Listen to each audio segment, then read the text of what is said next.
If you love Baltimore sports, you'll love WNST.net. Welcome back in. It is Monday Night Live at High Tops, and we've already had one introduction. So I'm excited, Brendan Ayanbadejo, for you to offer a second introduction, because joining Art Jones is another of your teammates, and I'll let you tell us all about it. Yeah, just one of the most athletic guys on the team. He's just a sack master. He can do anything with the football. He might have a better arm than Joe Flacco. You tell someone to go deep about 100 yards, he's going to hit him on the money. Paul Kruger is one of the most amazing athletes I've ever seen. But just because of that, brother. No, I'm just kidding. This guy, man. Paul Kruger's amazing, though. But seriously, though, he's a great pass rusher. He's doing a great job for us this year. And him and Art, they're just a couple young guys. And Pernell McPhee, they're making a huge difference for our defensive front seven. And it's great to have them on the team. Paul, did you pay him to get that whole? I mean, how much do you owe him now? If you don't know BA by now, he's a sarcastic guy. So. Paul Kruger's got one of the best nicknames on the team. He's about 6'5", 280, all muscles, got six-pack, veins, everything. Shut your mouth. I call him Juiced Out Jesus. And if you don't know what juiced out means, that means on steroids. He looks like Jesus on steroids. Hang on, can we shoot this down right now? Paul Kruger, you don't use steroids, No, right? he doesn't. I'm saying he looks. Absolutely. He looks like a juiced out Jesus. Yeah, I don't know if you remember from last week's show, but apparently things that get said here end up all over the internet. No, what happened last week? You didn't notice that? You didn't see that? I don't check that stuff. What happened? So Joe last week, you remember, was talking about how everybody always talks about Tim Tebow.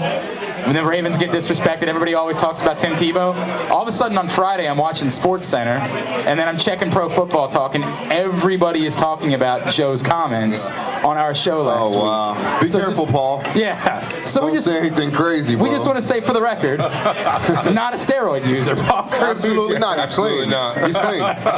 He You can't take it seriously from a guy who has 3% body fat either. Give me some of that popcorn anyway. Hey, Paul, who gets the... DA was talking about how Clarence Brooks is always yelling at Art Jones. Who gets yelled at more, you or Art? Definitely Art. Absolutely. Yeah.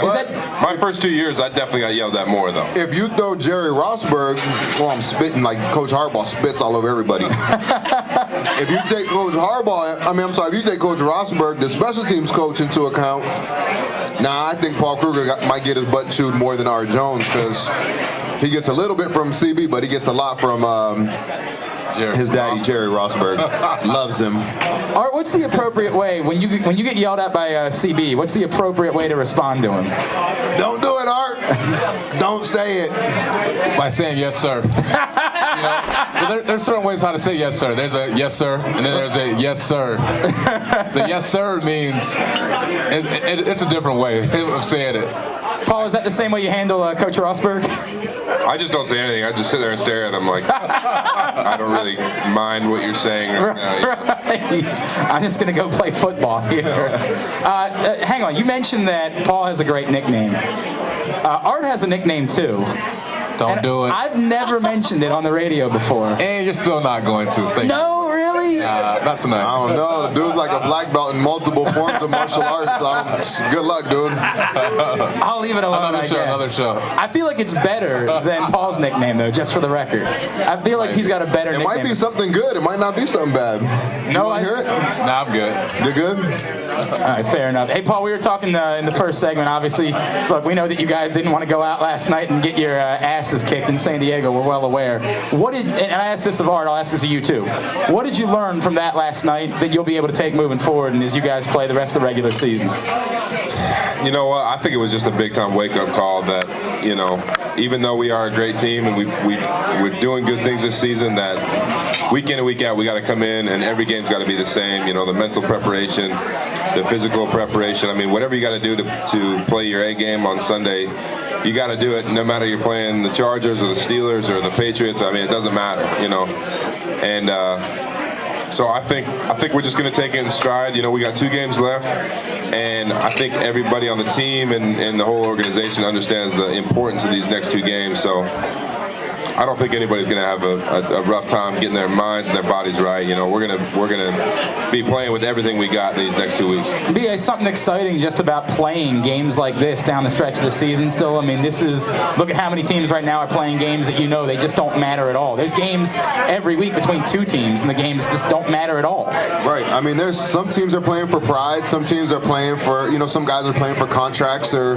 whatever they're playing for. But there's one thing that we're playing for, and that's a championship. And that takes all 53 guys. It takes the 8 guys on the practice squad, all the coaches, all the training staff. It takes a lot of people, and you need a great city like Baltimore behind you, and we have all those things. And so tonight we're going to be cheering for the San Francisco 49ers. Right, correct. Go Niners!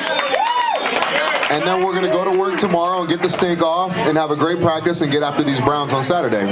It is, Paul, we talked in the first segment about getting the playoffs again. For you now, 3 years, all you've ever known is playoffs. And Art's the same way. The entire time he's been in the NFL, it's sort of like a birthright for you. And obviously, it doesn't take away losing last night, but I assume that's the silver lining is, dude, this is really cool that every year I've been in the NFL, I've been going to the postseason.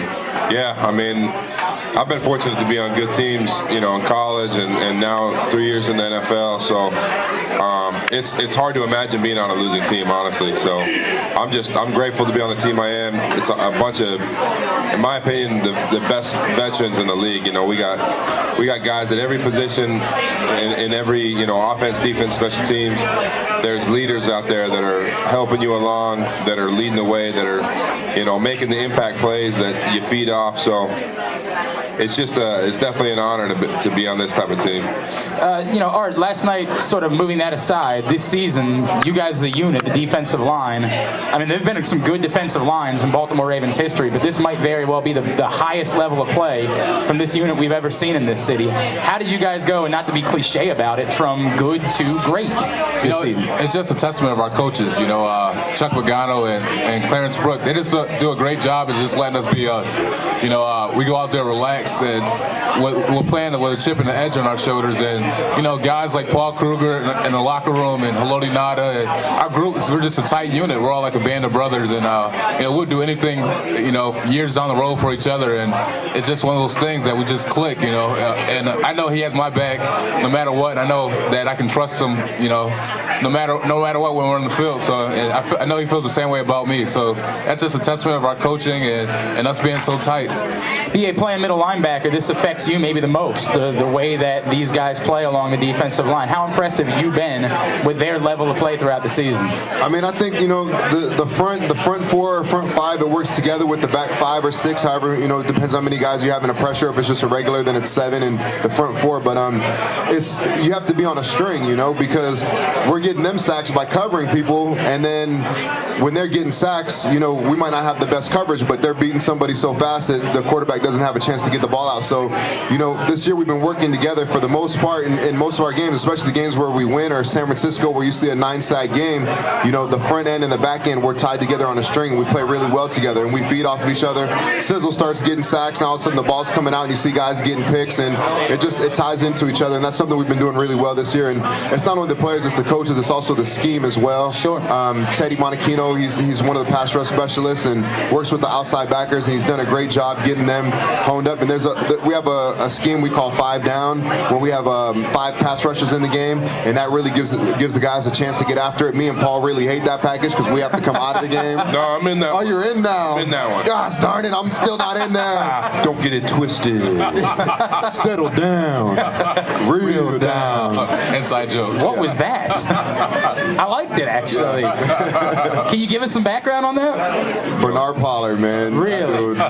Dude, that guy's just funny. He has a bunch of things that he says in the whole He's team. a weirdo. He's the whitest black guy ever. But he's got a bunch of things that he says, and everybody copies him because he's just such a unique guy, and he's such a Raven. He was just meant to be a Raven, and just the way he plays football and the type of person he is and the type of character he is. So we just copy all the stuff he says. So that's just one of the things he says. You in the game. You in the game. To my right, Brendan Ayanbadejo, Arthur Jones, Paul Kruger. Join us out here at High Tops for Monday Night Live on WNST. Hey, Paul. If you love Baltimore sports, you'll love WNST.net.